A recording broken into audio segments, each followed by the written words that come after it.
இறையேசுவிலே பிரியமான சகோதர சகோதரிகளே, உங்கள் எல்லோருக்கும் ஆண்டவராகிய இயேசு கிறிஸ்துவின் பெயரால் காலை வணக்கங்கள் மற்றும் வாழ்த்துக்கள். நான் உங்கள் அகஸ்டின் வேதிகர். இன்று மார்ச் மாதம் 7ஆம் தேதி 2025ஆம் ஆண்டு. ஆண்டவரின் மடியில் 5 நிமிடங்கள். ஒரு அருமையான சித்தர் பாட்டு ஒன்று உண்டு. அருமையான பாடல். அது இந்த கடவுளுக்குன்னு கிடையாது. ஒரு பெரியவர் அற்புதமாக பாடி வச்சுட்டு போயிருக்காது, எப்படியோ தெரியாது. நட்ட கல்லை தெய்வம் என்று 4 புஷ்பம் சாட்சியே சுற்றி வந்து மொனமொன் என்று சொல்லும் மந்திரம் ஏனடா, நட்ட கல்லும் பேசுமோ நாதன் உள்ளிருக்கையில் என்று சொல்லுவார். திரும்பவும் சொல்றேன் பாருங்க, அவங்க தெரிஞ்ச பாடம் நினைவூட்டுறேன், அவ்வளவுதான். நட்ட கல்லை தெய்வம் என்று 4 புஷ்பம் சாட்சியே சுற்றி வந்து மொனமொன் என்று சொல்லும் மந்திரம் ஏனடா, நட்ட கல்லும் பேசுமோ நாதன் உள்ளிருக்கையில். ஒரு கல்லை ஊண்டி வச்சிடுற, அதுக்கு பூ வைக்கிற, அது பண்ணுற, எல்லாம் பூஜை புனஸ்காரம்லாம் பண்ணுற, சுற்றி வர, மொன மந்திரம்லாம் சொல்கிற, என்னென்னமோ ஜபிக்கிற. இதெல்லாம் எதுக்கு? அந்த கல் பேசுமா? அந்த இறைவனை, அந்த கடவுளை உன் உள்ளத்திலே வைத்திருந்தால் இது உனக்கு அவசியம் கிடையாது. அந்த கல் பேச போவது கிடையாது. கடவுள் உண்மையாகவே உன் உள்ளத்திலிருந்து செயல்பட்டால், உன் உள்ளத்திலிருந்து கடவுள் உன் உள்ளத்தில் கடவுள் வாழ்ந்து கொண்டிருந்தால் இது எதுவுமே அவசியம் கிடையாது. என்னுடையன்னு சொல்லலாம், என்னுடைய வெல்விஷர், என்னுடைய ஆன்மீக குரு ஃபாதர் பெஞ்சமின் தந்தை அவர்கள் சொல்லுவார். அவருடைய மூத்த சகோதரர் மரிசெல்வம் அவருடைய அண்ணன் அவரும் சொல்லுவார், மாணவர்களே, நீங்கள் என்ன பாவம் வேணா பண்ணிக்கங்க, ஆனால் இயேசுவின் பின்னாடியே போங்க சொல்லுவார். எப்படி? நீங்கள் இயேசுவின் பின்னாடியே போங்க, என்ன பாவம் வேணா பண்ணிக்கங்க சொல்லுவார். கடவுளை பின்பற்றி அவர் பின்னால் போகிறவன் பாவம் செய்ய முடியுமா? கடவுள் நம்முடைய வழிகாட்டியாக இருக்கின்ற பொழுது, கடவுள் நம்மோடு கூட பயணிக்கின்ற பொழுது, கடவுள் தப்பு கடவுளோடு நாம் பயணிக்கின்ற பொழுது நம்ம எங்கே தவறான வழியில போக முடியுமா? நமக்கு முன்ன வழிகாட்டுறவர் யார்? நம்முடைய ஆண்டவர். இன்றைக்கு அற்புதமான நற்செய்தி. இன்னைக்கு யோவானுடைய சீடர்கள்லாம் ஏசப்பட கேள்வி கேட்குறாங்க, போதகரே, நாங்களும் பரிசேயரும் அதிகமாக நோன்பு இருக்கிறோம். நீங்கள் ஒரு டைம் சொல்லுவீங்க இல்லையா, சீடர்களால் பேயை ஓட்ட முடியலன்னு சொல்லிட்டு அவங்க வந்து வருத்தப்படுவாங்களா, பேய் ஓட்டவே முடியல. ஏசப்ப சொல்லுவார், இந்த மாதிரி பேயெல்லாம் ஜபத்தினாலும் நோன்பினாலும் தான் ஓட்ட முடியும். இப்போ நோன்பு இருக்கணும்னு சொல்லிட்டு ஏசப்பவே சொல்லுவார். சரிதான், தப்பு இல்லை. நாங்கள் நோன்பு இருக்கிறோம், உங்கள் சீடர் நோன்பு இருக்க மாட்டாங்களே, ஏன் அப்படின்னு கேட்பார். ஏசப்பாவுடைய பதில், மணமகன் விருந்தினர் கூட இருக்கும் பொழுது அங்க கொண்டாட்டம் இருக்கும், அங்க எந்த வேண்டுதலும் இருக்காது. அங்க ஏனென்றால் மணமகன் கூட எல்லாம் இருக்கிறாங்க. அப்படி இருக்கும் பொழுது அங்க மகிழ்ச்சி தான் இருக்கும். மணமகன் இல்லைன்னு வச்சுங்களேன், அப்பதான் கேட்பாங்க, எப்பா எனக்கு செஞ்சு கொடுப்பா, எப்ப செஞ்சு கொடுப்பா, வேண்டுதல் இருக்கும். இறைவன் நம்ம கூட இருக்கு, அவரோடு நம்ம வாழ்ந்து கொண்டு இருக்கின்ற பொழுது நமக்கு எந்த ஜபமோ அவசியம் இல்லை. சரிதாங்களா? கடவுள் நம்மை விட்டு விலகி போயிருக்கும் போது நம்ம கேட்போம், ஆண்டவரே எங்களுக்கு செய்யுங்க. என்னோடு இருக்கிறவர்கள், நான் இறைவன், நான் இறைமகன், மெஸ்ஸியா, கடவுளுடைய பிள்ளை, உங்களுடைய பாவங்களை தீர்க்க போக்க இந்த உலகத்தில் ஜனித்த கடவுள்னு என் கூட இருக்கவங்க நம்புறாங்க. நான் தான் இறைமகன் நம்புறாங்க. அவங்க ஏன் நோன்பு இருக்கணும்?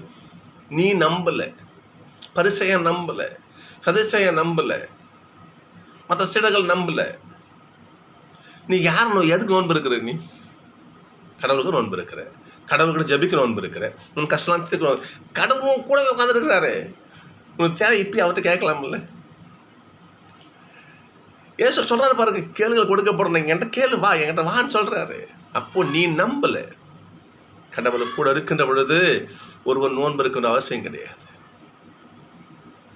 சித்தர் பாடல், கடவுள் உன் உள்ளத்துல வாசம் செய்தால் எதுக்கே நோன்பு உனக்கு?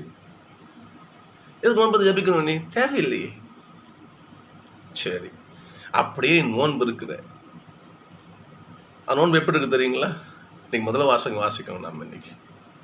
எனக்கு பழைய ஏற்பாட்டிலேயே இல்லை மொத்த பைபிளும் சொல்லலாம், மிக பிடித்த ஒரு பகுதியில் இந்த எஸ்ஐயா 58:1. அதை உரையாடல் மாதிரி நாங்களாம் அங்கே இருக்கும் வாசிப்போம். நாங்கள் அதை அங்கே நாங்கள் படிக்கிற பொழுது வாசிக்கிறோம் பாருங்களேன். எப்பேற்பட்ட வார்த்தை கடவுள் எப்படி நான் படிக்கிறேன் பாருங்க, உங்களுக்கு தெரியும். உங்களுக்கு எஸ்ஐயா 58வது அதிகாரம் 1 9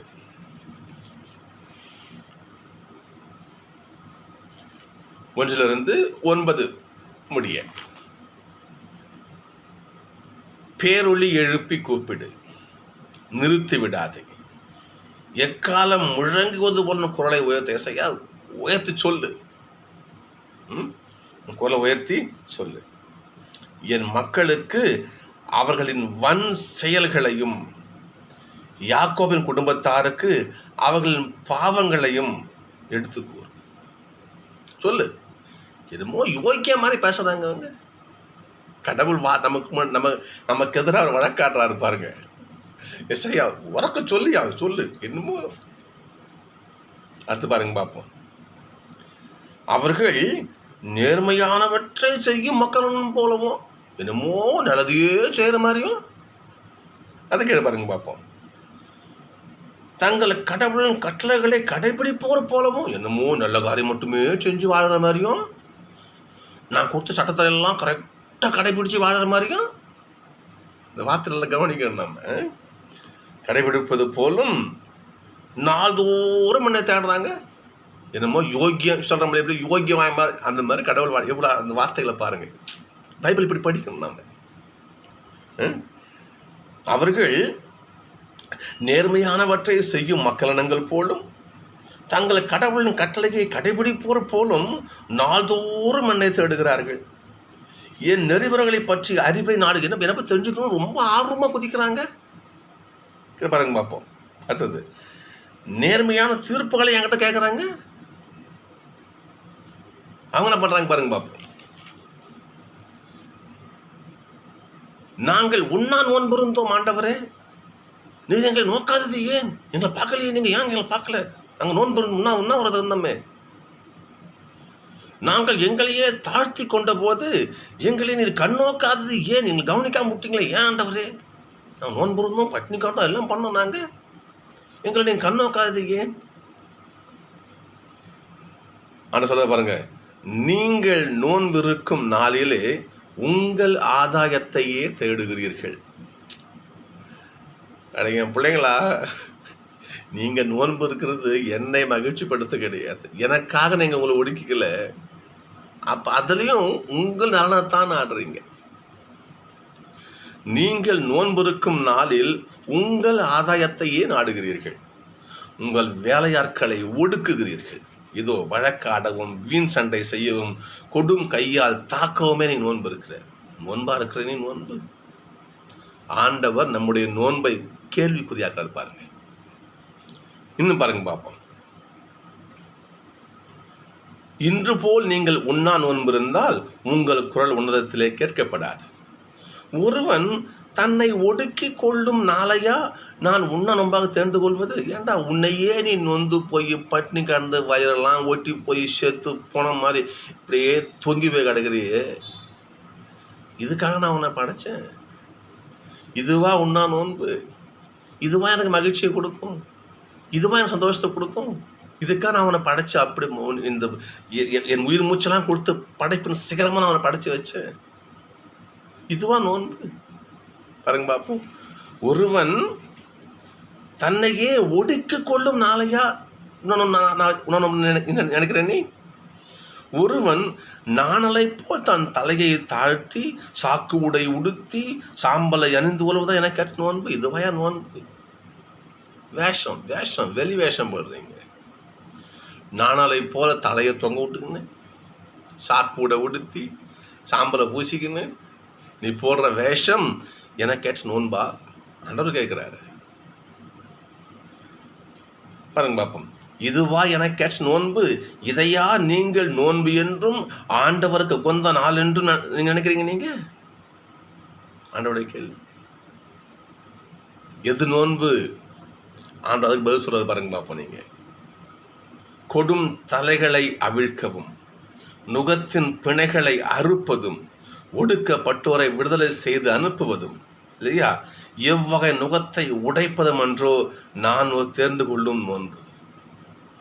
நீ அடிமையா வச்சுக்கிறியே, அந்த மக்களை போட்டு கசைக்கு புழியிறியே, அடுத்தவங்க கஷ்டத்துல இன்பம் காண்றியே, நீ செய்யாத அட்டுழித்தெல்லாம் செய்கிறிய, அடுத்தவன் பேரை கெடுத்து நீ மகிழ்ச்சி அடைறிய, அடுத்தவன் குடியை கெடுக்கிறிய, இதெல்லாம் பண்ணிட்டு நான் தவக்காலத்தில் நோன்பு இருக்கிறேன், நான் சாப்பிட மாட்டேன், நோன்பு இருக்கிறேன், அப்படியே இருக்கிறேன். இப்பொழுது அகுஸ்தினார் சொல்லுவார், அகுஸ்தினாருடைய வார்த்தை தான், நீங்கள் பட்டு கிடப்பதால் யார் சாப்பிட போறா? அகுஸ்தினார் கேட்பாரு, நீ பட்டி கிடக்கிறல்ல, ஒரு சந்தி ஒரு வேளை நான் உணவு நான் 2 வேளை உணவை நான் வந்து தவிர்த்துறேன், நீ பட்னி கிடப்பதால மீறுதே உணவு, அதை யாருக்கு நீ கொடுக்க போற? நீ கிடக்கிற பட்னியால எவன் சாப்பிட போறான்? ஒன்றும் கிடையாது, சேர்த்து தான் சாப்பிட போற நீ.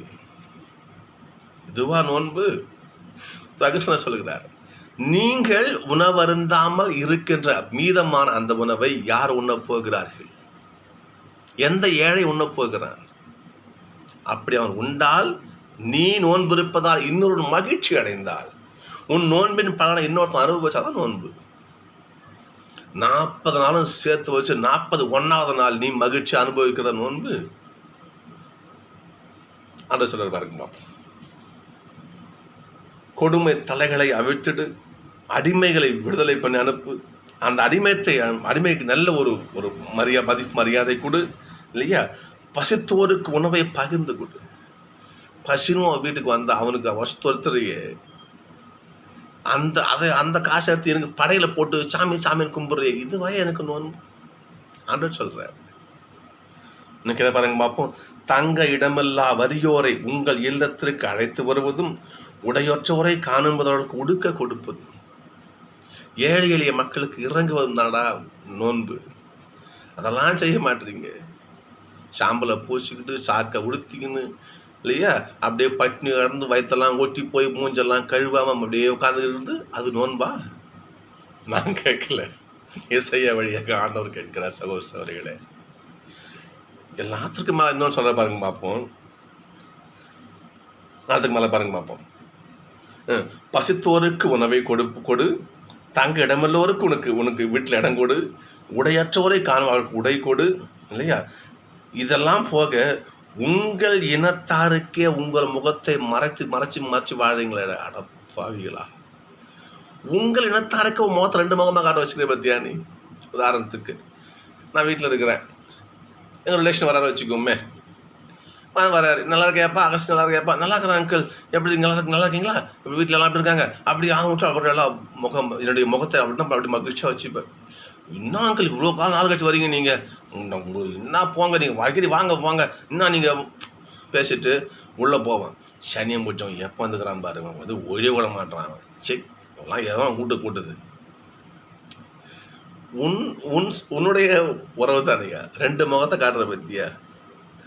உன் இனத்தாருக்கே ஒரு முகத்தை மறைச்சி வச்சுக்கிற பத்தியா நீ? இதெல்லாம் பண்ணிட்டு நீ நோன்புன்னு ஆண்டவருடைய இல்லத்துல போயிட்டு உட்காந்து ஜபம் சொல்றோமே.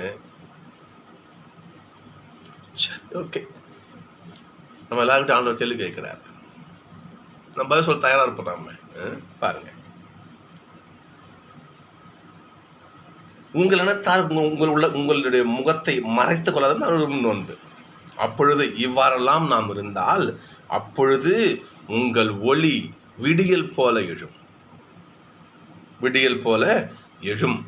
விரைவில் உனக்கு நலமான வாழ்வு துளிர்க்கும், உன் நேர்மை உனக்கு முன் செல்லும், ஆண்டவரின் மாட்சி உனக்கு பின் சென்று உம்மை காக்கும். அப்பொழுது நீ ஆண்டவற்றை மண்டாடுவாய், கடவுள் உனக்கு பதில் கொடுப்பார். ஏழை எளிய மக்களுக்கு இறங்கு, யாரையும் அடிமையாக வச்சிருக்காது, யாரையும் கொடுமைப்படுத்தாது, யாருக்கும் அவசரங்கள் செய்யாது, யாருமே மற்றவன் அழிவில் இன்பம் காணாது. உனக்கு பசின்னு வந்தால் உன்கிட்ட இருக்கிறத கொடு, உடை இல்லையா என்ன இருக்கிறத கொடு, பகிர்ந்து வாழு. இதுதான் கடவுள் விரும்பும் நோன்பு. இவ்வாறு வாழ்ந்தால் ஒழிய ஆண்டவருடைய ஆசீர்வாதம் நமக்கு நிச்சயமாக கிடைக்காது. நீ என்னதான் உருண்டு புரண்டு வயிறு ஒட்டி ரோட்டில் படுத்து கிடந்தா கூட அவனோட ஆசை எதிர்பார்க்க முடியாது. நான் சொல்லலை, இன்றைய தாய் திருச்சபை இன்றைய வாசம் நமக்கு சொல்லுகிறது. சகோதரர்களே, இவ்வாறு இன்றைக்கு திருப்பாடல் பாருங்க பாப்பா. நீங்கள் ஐயோ, அதாவது இது எல்லாத்தினுடைய ஒரு சுருக்கமே ஒரே ஒரு வசனம் போதுங்க எனக்கு. நான் நீதிமொழிகள் 21:3 நீதிமொழிகள் 21:3 உங்கள் பைபிளில் மெயின் பக்கத்தில் எழுதி வச்சுக்கோங்க. வாசிக்கணும் பாருங்க பார்ப்போம். நீதிமொழிகள் 21:3 பழி செலுத்துவதை விட நியாயமாகவும் நேர்மையாகவும் நடப்பதே ஆண்டவருக்கு உவப்பளிக்கும். வேற ஒன்றும் தேவை கிடையாது. சடங்கு ஆச்சாரங்கள் அது ஒன்றும் தேவை கிடையாது. அற்புதமான வார்த்தை. நீதிமொழிகள் 21:3 பழி செலுத்துவதை விட நேர்மையாகவும் நியாயமாகவும் நடப்பதே ஆண்டவருக்கு ஒப்பளிக்கும். ஆண்டவனை மகிழ்ச்சிப்படுத்தணுமா? நீதியோடு நேர்மையோடும் அன்போடும் பாசத்தோடும் ஒன்று சொல்றது வேற என்ன அப்புறம் நேர்மையோடும் ஆண்டவருக்கு உகந்த வகையில் வாழ்ந்தாலே போதும். எந்த பழியும் அவசியம் கிடையாது. தூய உள்ளத்து மனசாட்சியோடு நீ இருந்த வாழ்ந்தாலே போதுமே. இன்னைக்கு திருப்பாடல் வாசிப்போம். நம்ம திருப்பாடலுடைய பல்லவியாக தான் இன்னைக்கு.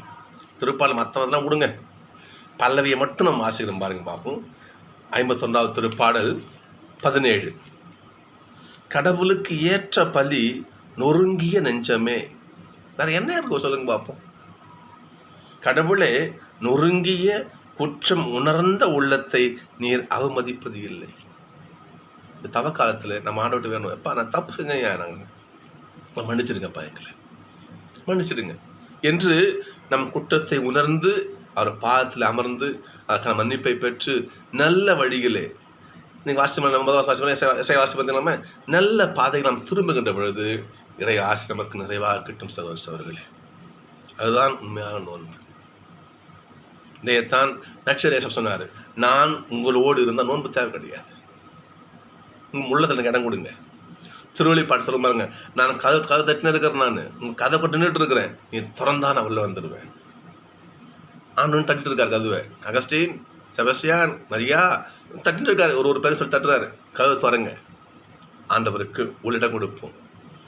கடவுளோடு நம்ம வாசம் செய்தால், கடவுள் நம்மோடு வாசம் செய்தால், எந்த நோன்போ எந்த சடங்கு ஆச்சாரம் எதுவும் டோன்ட் கேர், தேவை கிடையாது.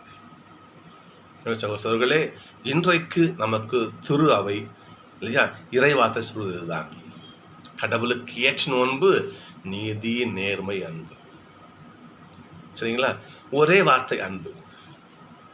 இதான் பவுலுடையவருடைய வார்த்தை தான். விசுவாசம் அனைத்தும் இருக்கட்டும், எதிர்நோக்கெல்லாம் இருக்கட்டும், அனைத்தும் சிறந்தது அன்பு. கடவுள் அன்பு செய், உன் அன்பு செய், எல்லாரும் அன்பு செய். ஆக எல்லாரும் அன்பு செய். அன்பு உன் உள்ளத்தில் குடியிருந்தால் நீ தீமை செய்ய மாட்டேன், பொல்லாங்க செய்ய மாட்டேன். தீமை கடவுள் அன்பின் வழியாக ஆண்டவர் நம்ம உள்ளத்தில் குடியிருப்பார். நீ தப்பு செய்ய மாட்டேன். எந்த சடங்கு தேவை கிடையாது. என்னுடைய குரு சொன்னாலே பெஞ்சமின் ஃபார்மர் சொல்ல பாரு, நீ ஆண்டவர் பின்னாடியே போ, என்ன பாவனா பண்ணிக்கோ, செய்ய முடியாது. கடவுள் உள்ளத்தில் இருந்தால் அனைத்தும் நமக்கு கிட்டும் சகோதரர்கள். எனவே போலி சடங்குகள் வழியாக நாம் ஆண்டவரை ஒரு போதும் மகிழ்ச்சிப்படுத்தவே முடியாது. இன்னைக்கு வார்த்தை தான், என்னமோ யோகியமானவங்க போலவும் நான் சொல்றதெல்லாம் கேட்குறவங்க போலவும் நீங்கள் என்ன தேடுறீங்க என்று ஆண்டவர் நம்மை பார்த்து சொல்லுங்கன்னு சொல்லுவார் நம்மகிட்ட. எனவே நாம் உண்மையான நோன்பாகிய அன்பு காரியங்களை, பகிர்வு காரியங்களை, நேர்மையான காரியங்களை, நீதியான காரியங்களை இந்த தவக்காலத்திலும் கடைபிடித்தால் நமக்கு எந்த சடங்கு ஆச்சாரம் எதுவும் தேவை கிடையாது. நிச்சயம் ஆண்டோடைய திருக்கரம் நம்மை ஆசிர்வதிக்க உயரும். இதில் கொஞ்சம் கூட சந்தேகம் தேவை. சகோதரர்களே, போலி சடங்குகள் வழியாக ஆண்டவரை மகிழ்ச்சிப்படுத்தாமல் நீதியான நேர்மையான காரியங்களை கொண்டு ஆண்டவரை மகிழ்ச்சிப்படுத்துவோம். இறை ஆசை நமக்கு அதிகமாக கிட்டும். என்ன சந்திப்போம்.